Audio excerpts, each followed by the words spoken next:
दोस्तों लगभग सारे बैंक जीरो सेविंग अकाउंट का ऑप्शन तो देती जरूर है, लेकिन वहां पर बहुत सारे रिस्ट्रिक्शंस होते हैं ट्रांजैक्शन में कि आप इतने पैसे तक ही विथड्रॉवल कर सकते हैं, इतना पैसे ही आप अकाउंट में रख सकते हैं, या फिर आपको अगर लाखों में ट्रांजैक्शन करना होता है तो फिर आपको मिनिमम मेंटेनेंस बैलेंस देना होता है, जो कि 5,000 10,000 रुपए आपको कम से कम अकाउंट में रखना ही पड़ता है। लेकिन आज हम आपको एक ऐसे अकाउंट के बारे में बताने वाले हैं जो कि जीरो मेंटेनेंस तो है, इसके साथ साथ आप लाखों का ट्रांजैक्शन कर सकते हैं लाइक नॉर्मल सेविंग अकाउंट। इस अकाउंट का नाम है Kotak 811 zero maintenance saving account. जी हां, जीरो मेंटेनेंस सेविंग अकाउंट, जहां पर आपको किसी भी तरह का मेंटेनेंस बैलेंस मेंटेन करने की जरूरत नहीं पड़ती है। इसके साथ साथ आप लाखों में ट्रांजैक्शन कर पाते हैं नॉर्मल सेविंग अकाउंट की तरह।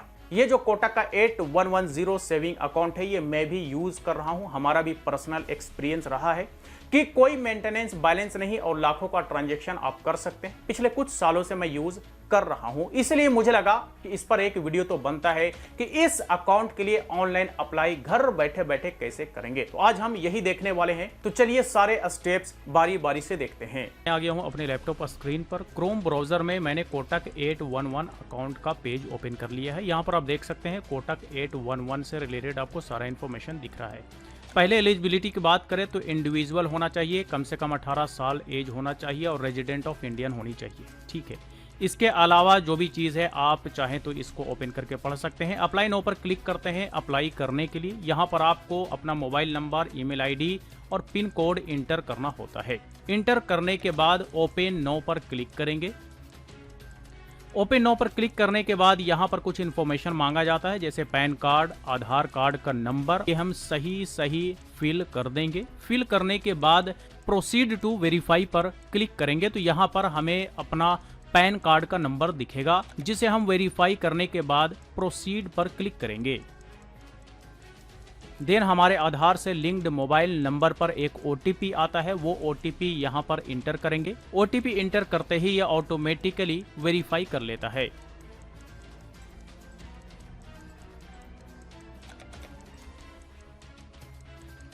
OTP इंटर करते ही ऑटोमेटिकली वेरीफाई कर लेता है। वेरीफाई करने के बाद आधार कार्ड में मेंशन्ड नेम और अदर डिटेल्स दिखाता है। उसके बाद हमें कुछ यहाँ पे इंफॉर्मेशन फिल करने होते हैं, जैसे कि एम्प्लॉयमेंट यानी ऑक्यूपेशन जो हमारा होगा वो हम यहाँ पे सिलेक्ट कर लेंगे। हमारे केस में सेल्फ एम्प्लॉय है तो ये सिलेक्ट कर लेते हैं।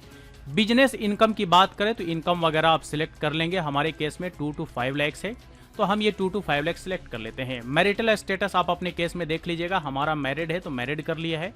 फादर नेम पूछ रहा है तो यहाँ पर अपना फादर नेम सही इंटर कर लेंगे। इसके बाद नीचे स्क्रॉल करेंगे। नीचे स्क्रॉल करने के बाद मदर नेम पूछा जाएगा, तो मदर नेम यहाँ पे सिक्योरिटी पर्पज़ के लिए पूछा जा रहा है, ये हम इंटर कर देंगे। इसके बाद दोबारा से नीचे वाले कॉलम में मदर नेम कन्फर्म करेंगे और कन्फर्म करने के बाद प्रोसीड पर क्लिक करेंगे। अब यहाँ पे ऑटोमेटिकली हमारा एड्रेस फेच कर चुका है। हम चेक कर लेंगे कि एड्रेस सही है या नहीं। एड्रेस सही होगा तो उसके बाद नीचे वाले कॉलम में आएंगे। यहाँ पर पूछ रहा है कि वीडियो KYC के लिए क्या सेम एड्रेस देना चाहेंगे या फिर आप एड्रेस मैनुअली इंटर करना चाहेंगे। तो मैं सेम एड्रेस देना चाहूँगा, इसलिए मैंने इनेबल कर दिया है, तो वो ऊपर वाला एड्रेस ही यहाँ पे ले लिया है। चाहे तो आप नीचे भी मैनुअली एड्रेस इंटर कर सकते हैं अगर कोई डिफरेंट एड्रेस देना चाहते हैं तो चलिए प्रोसीड पर क्लिक करते हैं। प्रोसीड पर क्लिक करते ही नॉमिनी ऐड करने का ऑप्शन आ जाता है, तो ऐड नॉमिनी नो पर क्लिक करेंगे। यहाँ पर नॉमिनी का पूरा डिटेल जैसे कि name, relationship, date of birth वगैरह इंटर करेंगे। तो नॉमिनी का डिटेल ऐड कर दिया है। उसके बाद नीचे पूछ रहा है नॉमिनी एड्रेस, तो एड्रेस भी हम सेम एड्रेस रखेंगे जो अभी से पहले मैंने रखा था, तो जस्ट हम इसे ऑन कर देंगे ताकि पुराना एड्रेस ही ले ले। वैसे चाहे तो न्यू एड्रेस भी डाल सकते हैं। देन प्रोसीड पर क्लिक करेंगे तो उसके बाद यहाँ पर कुछ फॉर्मेलिटीज़ जो आ जाता है उस पर हमें 1 by 1 पढ़ करके टिक लगाना है। आप चाहें तो सिलेक्ट ऑल पे भी क्लिक करके वन टाइम में सभी पे टिक लगा सकते हैं। तो मैं यहाँ पे बारी बारी से सबको पढ़ के टिक लगाता हूँ। देन उसके बाद आगे एम पिन क्रिएट करने के लिए प्रोसीड करेंगे। तो प्रोसीड टू एम पिन पर क्लिक करते हैं, जिसके बाद मुझसे पूछा जाएगा एम पिन क्रिएट करने के लिए। जी हाँ, तो अब हम यहाँ पर अपना एम पिन सेट कर लेंगे जो कि 6 डिजिट का होगा। ध्यान रहे कि यहाँ पर कोई वैसा पिन सेट ना करे जो आपके मोबाइल नंबर से रिलेटेड हो या फिर आपने जो पिन कोड वगैरह दिया हो उससे रिलेटेड हो, क्योंकि वो यहाँ पर लेगा नहीं। जैसा कि मैं आपको एक बार दिखा देता हूँ। देखिए यहाँ पे मैंने मोबाइल नंबर से रिलेटेड डाला था, इसलिए ये पिन सेट करने के लिए नहीं बोल रहा है कुछ डिफरेंट पिन सेट करें मोबाइल नंबर और डेट ऑफ बर्थ से हटके। तो चलिए हम यहाँ पे कोई नया सा डिफरेंट पिन सेट कर लेते हैं। पिन एंटर करने के बाद कंफर्म एम पिन पर क्लिक करेंगे तो हमारा एम पिन वेरीफाई करने के बाद यहाँ पे देखिए लिख रहा है कि एम पिन सेट सक्सेसफुली, यानी कि सेट हो गया है एम पिन। अब यहाँ पर आ गया है डेबिट कार्ड। जी हाँ, तो अपना डेबिट कार्ड यहाँ से प्रिपेयर कर सकते हैं, जैसे कि फिजिकल चाहिए नहीं चाहिए। यहाँ पर देख लीजिए फिजिकल का 299 पर ईयर का चार्ज दिखा रहा है। इसके अलावा डोमेस्टिक ऑनलाइन ट्रांजैक्शन करना है नहीं करना है, इंटरनेशनल ऑनलाइन ट्रांजैक्शन करना है नहीं करना है, ये सारा डिटेल यहाँ पर आपको दिखाता है। अपने हिसाब से जो जो चीज़ें चाहिए वो आप यहाँ से सिलेक्ट कर लीजिए। सिलेक्ट करने के बाद कन्फर्म पे क्लिक करेंगे तो उसी हिसाब से आपका जो डेबिट कार्ड होगा वो कॉन्फ़िगर्ड हो जाएगा।